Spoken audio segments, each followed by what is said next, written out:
Our hearts beat to the city streets. We began to feel the fire.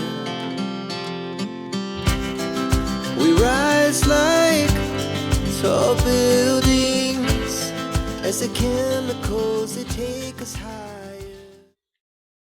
Hello अस्सलाम वालेकुम। कैसे हैं आप सब लोग। तो आज है हमारा आखिरी रोज़ा। तो अभी अभी मेरा भाई मुझे ईद का गिफ्ट देकर गया था। वैसे तो उसने बहुत ही अच्छे से पैक किया हुआ था, लेकिन मैं थोड़ी बेसब्री थी तो मैंने पहले ही खोल लिया। उसके बाद मैंने सोचा क्यों ना इसका थोड़ा सा व्लॉग बना लिया जाए। मुझे ये इसका क्यूट सा गिफ्ट बहुत पसंद आया है। वैसे इससे पहले भी उसने मुझे क्यूट सी सिनरी गिफ्ट की थी, लेकिन अब वो थोड़ी पुरानी हो गई है, लेकिन स्टिल अभी भी मैंने उसको संभाल के रखा हुआ है। तो आज है चांद रात का दिन। चांद रात सिर्फ हाथों पे मेहंदी लगाने और चूड़ियां पहनने का नाम थोड़ी होता है। घर के काम भी करने पड़ते हैं, लेकिन फिलहाल मैं सिर्फ मेहंदी लगाऊंगी, बाकी काम बाद में करूंगी। तो यहाँ पर फिलहाल मैं मेहंदी लगाने की नाकाम कोशिश कर रही हूँ, क्योंकि मुझे मेहंदी की अलग भी नहीं आती। मेरे पास मेहंदी के स्किल ज़ीरो हैं। बाय द वे, हमेशा से ही मेरी सिस्टर मेरी मेहंदी लगाती आई है। उसकी मेहंदी के स्किल ज़बरदस्त है। वो मेहंदी लगाने में एकदम चैंपियन है। तो क्योंकि इस वक्त वो बाजार गई होती है, वो थोड़ी बिजी है, तो मैंने सोचा मैं ये काम खुद ही कर लूँ। चलिए फिर काम पे लगते हैं।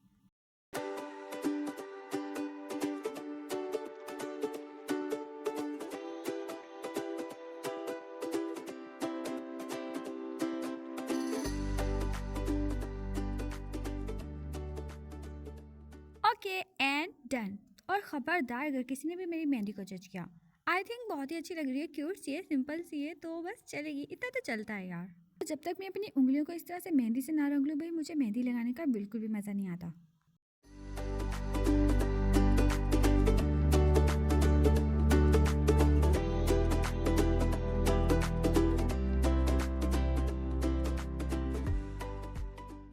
ओके, तो यहाँ पे मेरी मेहंदी कंप्लीट हो चुकी है। तो अगर कोई कमी बेशी रह गई है तो मैं रात को पूरी कर लूँगी, लेकिन अभी मुझे बहुत सारे काम करने हैं। लेकिन क्यूट लग रही है मुझे मेहंदी।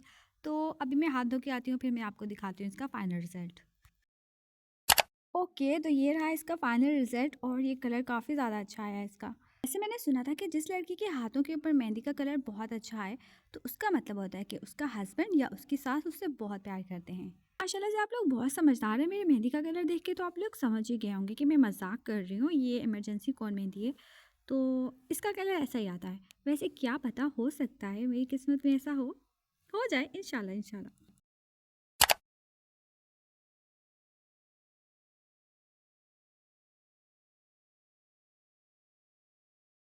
चाँद नज़र आ गया है, तो आप सब लोगों को मेरी तरफ से बहुत बहुत चाँद रात मुबारक। ओके, वैसे तो मैं किचन में सिर्फ पानी पीने के लिए आई थी, लेकिन किचन की इतनी गंदी हालत देख के, इतने गंदे बर्तन देख के मेरे अंदर की काम वाली मासी जाग गई। वैसे इस वक्त बर्तन धोने का काम मेरा नहीं था, लेकिन मैंने सोचा चलो धो देती हूँ थोड़े से बर्तन हैं। लेकिन ये मेरी गलत सोच थी, क्योंकि बर्तन थे के ख़त्म होने का नाम ही नहीं ले रहे थे। ओके, अब आप लोगों से क्या छुपाना, मैंने इस जूने को पहले ही खोल लिया था, फिर मुझे याद आया कि यार ये तो मैंने व्लॉग में डालना है, तो फिर आप लोगों के सामने इसे ओपन किया। तो चलिए फिर ठीक है, अब हम लोग लगते हैं काम पर। सॉरी, हम लोग नहीं, सिर्फ मैं। भाई अब बर्तन धोने का एक बोरिंग काम होगा। चलो ऐसे करती हूँ, थोड़ा म्यूजिक लगा देती हूँ ताकि आप लोगों को देखने में भी मजा आए। Our hearts beat to the city streets. We began to feel the fire. We rise like tall buildings as the chemicals they take us higher. The night's young. वैसे तो मेरा भी बहुत दिल था कि मैं भी चांद रात को बाजार जाऊं और चांद रात की वाइब्स लूं, लेकिन क्या करूं, हमारे यहाँ पे बाजार इतनी दूर है कि मुझे जाते जाते वहाँ पे 1 या 2 घंटे जरूर लग जाते। क्योंकि बाजार इतनी दूर था, तो इसी वजह से अम्मी और पापा ने हमें बाजार जाने की इजाज़त नहीं दी, और एक दिन पहले ही चूड़ियाँ और मेहंदी वगैरह मंगवा दी।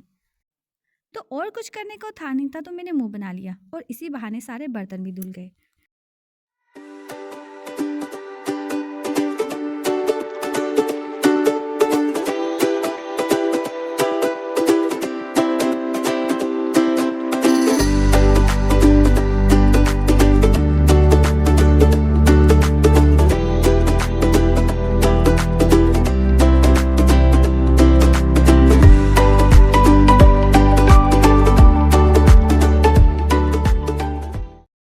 तो फाइनली यहाँ पे अल्लाह अल्लाह करने के बाद सारे बर्तन धुल गए थे, और मैं किचन साफ करने ही वाली थी कि अम्मी एक और पतीला ले आई।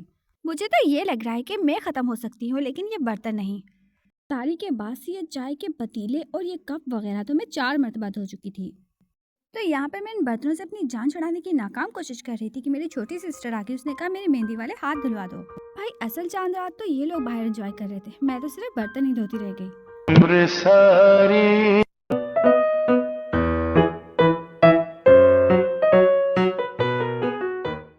फाइनली यहाँ पे मैंने किचन का सारा काम मुकम्मल कर दिया था, सारे बर्तन धुल गए थे। अब सिर्फ किचन की सफाई करने का टाइम था और जैसे मैंने किचन की सफाई की एक और मुसीबत मेरे गले पड़ गई।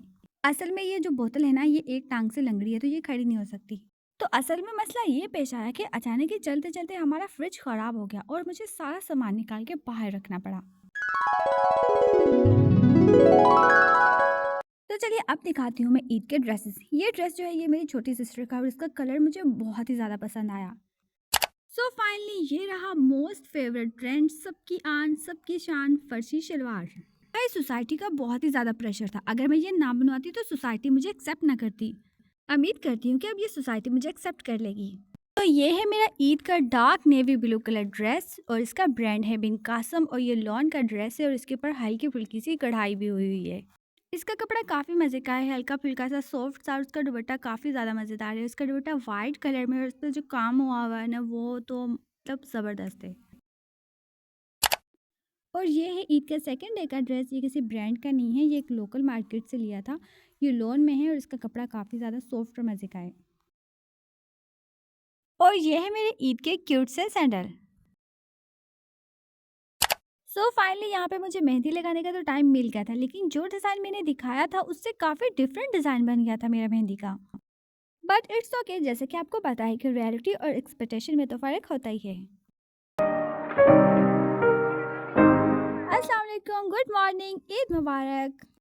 तो सुबह उठ के सबसे पहले मैंने जो काम किया वो था ईद की मिठाई के डब्बे में से अपने लिए गुलाब जामुन चुन के अलग करना। जो सबसे पहले मिठाई में चीज़ मुझे पसंद है वो है गुलाब जामुन, पहली और आखिरी गुलाब जामुन। लेकिन अगर दूसरे नंबर की बात की जाए तो बर्फ़ी को दे सकते हैं।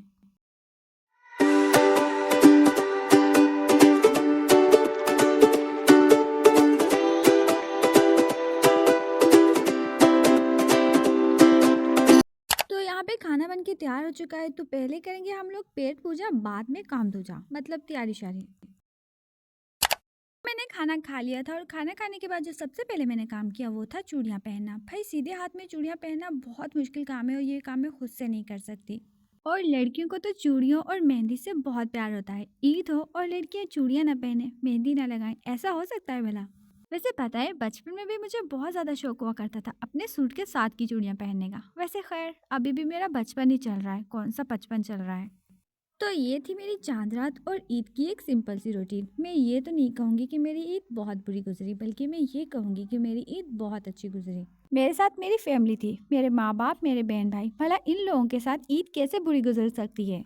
मुझे वो लोग बहुत बुरे लगते हैं जो कहते हैं कि हमारी ईद अच्छी नहीं गुजरी। जब तुम लोग अपनी फैमिली के साथ वक्त नहीं गुजारोगे, अपने माँ बाप के पास बैठ के बातें नहीं करोगे, तो तुम्हारी ईद कैसे अच्छी गुजरेगी? हर वक्त तो सोते रहते हो, मोबाइल चलाते रहते हो और फिर कहते हो कि हमारी ईद अच्छी नहीं गुजरी। तो आज की मैं अच्छी बात आपको ये समझाऊंगी कि आपको अपनी फैमिली के साथ जितना हो सकता है उतना अच्छा वक्त गुजारना चाहिए, क्योंकि ये वक्त कभी भी वापस नहीं आएगा। तो मैं मिलूंगी आपको अपने अगले व्लॉग में, तब तक के लिए अल्लाह हाफिज़।